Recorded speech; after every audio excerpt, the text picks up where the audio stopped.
My dear brothers and sisters in Christ Jesus, let me begin my reflection with a short story.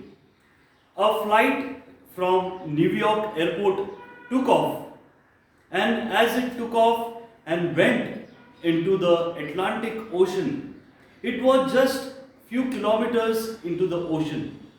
And while it was in the ocean, due to some technical problem, the plane caught fire and it crashed. All its passengers were into the ocean, but immediately the news was sent on the land, and many different people in many different ways came to the rescue. There were the lifeboats, there were the helicopters, and many people were trying to rescue as many passengers possible from this flight which had just crashed into the ocean. And there was this man who was swimming in this ocean. And while he was swimming, the helicopter came from top. It lowered the rope towards him and indicated him to catch the rope and put it around his shoulder so that they could pick him up and take him and save him. But while he was about to do that, he saw one old lady who was trying her best to swim in the ocean, struggling for her life. And he said, "This lady needs more urgent attention and saving rope than me." And he just took the rope and swung towards this old lady and told her to take the rope and go up to the helicopter so that they could save her life. Then, while this lady was taken up, the rope came down a second time towards him. And there, again, his eyes went on an elderly gentleman who was trying to save his life, who was struggling to swim.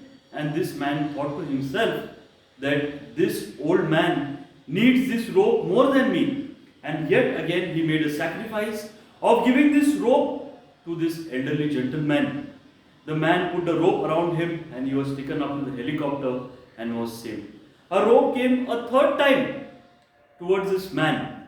And while he was putting the rope, he saw a young girl crying bitterly because she was getting drowned. And he thought to himself that it is more important for this girl to save her life. Probably she has an entire life before her, a future to live. And he removed his rope and gave this young girl who was crying bitterly in that ocean to save her life. She was taken up, the capacity for helicopter was full. The helicopter went towards the land, it emptied the passengers into a ship and came back in search of this man. The helicopter made several rounds around the same spot where this man was swimming, but could not locate him. And then they realized this man who had saved the life of three people, when he had a chance to save himself, he made this sacrifice of saving somebody else's life, caring for someone else's life.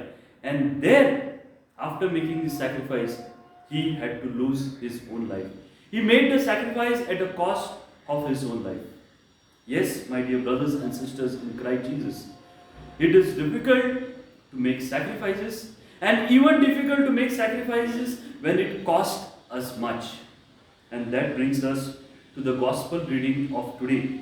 I have chosen the gospel reading from John chapter 15, verses 11 to 17. I will read it for you. The Lord be with you and with your spirit. A reading from the Holy Gospel according to Saint John. Glory to you.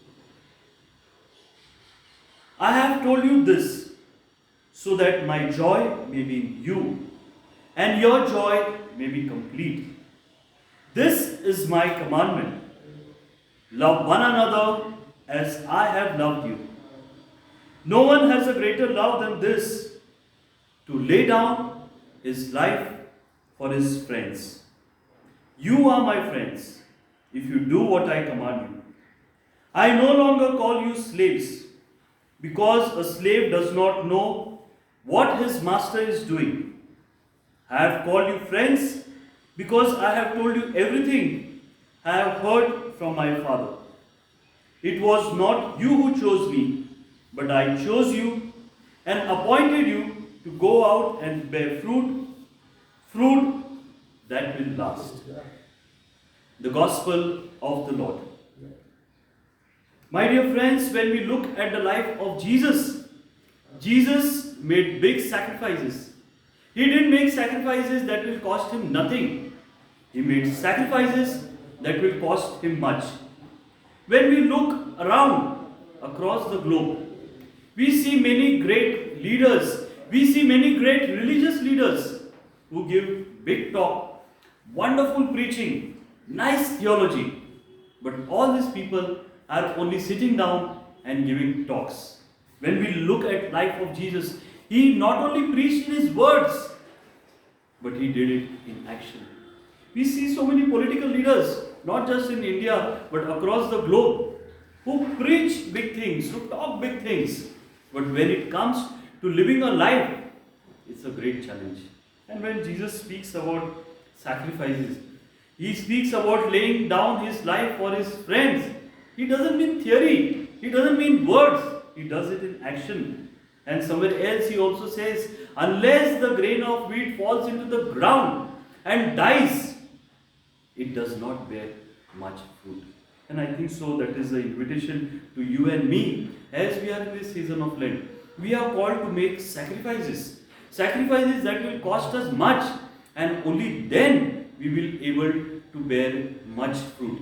Only then we will able to see that how God loves and cares for us. Only then we will able to see that when one lays down his life for his friends.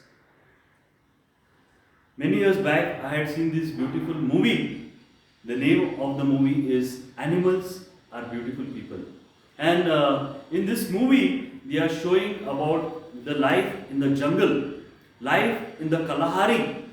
And there is one nice incident that I remember from this movie. There was this man who was feeling much thirsty. He was feeling very thirsty and he wanted to drink water. But in the Kalahari desert, there is no water available. But this man knew for sure that the monkeys know some secret source of water. And he said, to find out this, I need to catch the monkey. I need to trap the monkey. So what he does is, he chooses one nice ant hill, a massive ant hill. With the help of his stick, he makes hole into this ant hill. And he puts wild melon seeds into this ant hill. The monkey is watching him, but he could not control his curiosity. The man moves a little away from the ant hill. The monkey comes running, puts his hand into the ant hill, grabs in his fist as many wild melon seeds he could eat, because he loves wild melon seeds. And now his hand is full and the hand is not coming out of the ant hill. He does not want to let go of those melon seeds. And thus the monkey was trapped and caught by this Kalahari person. The simple thing would have been to let go of those melon seeds and he would have been free. My dear friends, this is what happens to you and to me. Many a time our hand is full.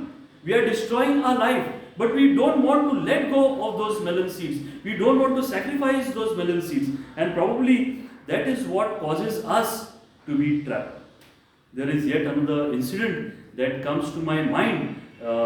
Again, while I was in this St. Anne's parish in Ahmednagar, I would take the jeep and every evening I would go to different mass centers that were there. Some mass centers were close in a range of 10 to 15 kilometers. Some mass centers were very far away from the parish church. You had to drive practically for 40-45 minutes and then reach there.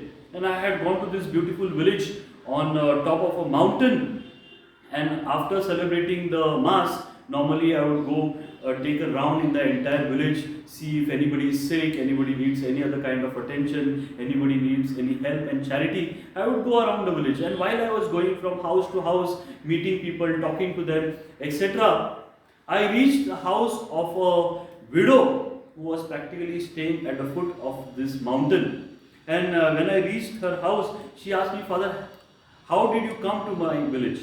And I said, "I have taken the parish jeep and I have come here." And she said, "Father, I want to donate a small goat to the parish." And looking at her condition, I didn't say anything because this lady was a widow. She had two children, and her house was not even a house, it was just a hut made of some wooden sticks and a cow dung flooring. And she said, I want to give this goat as my offering to the church. And I said, why? She said, when I had a goat, and when that goat was carrying, it was pregnant, I made a promise to God that if my goat delivers two babies, I will keep one for me and one is for you, Lord. One will be for the church.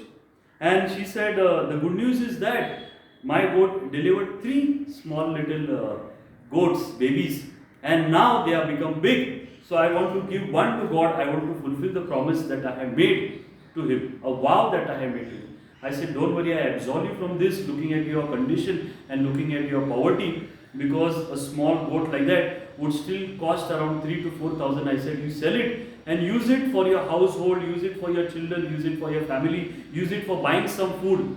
And she said, no, what belongs to God belongs to God. I am ready to make this sacrifice. And my dear friends, that is the time I realized what is the meaning of sacrifice. What is the meaning of sacrifice when it costs us much? For those of us, giving 3,000-4,000 to the church is not a big amount. But for this lady who had very little or nothing, sacrificing this 3,000 or 4,000 meant much. And that is what the Lord is reminding us when we talk about this whole thing about alms giving. It is not that I have plenty and I will give little, which makes no difference to my life.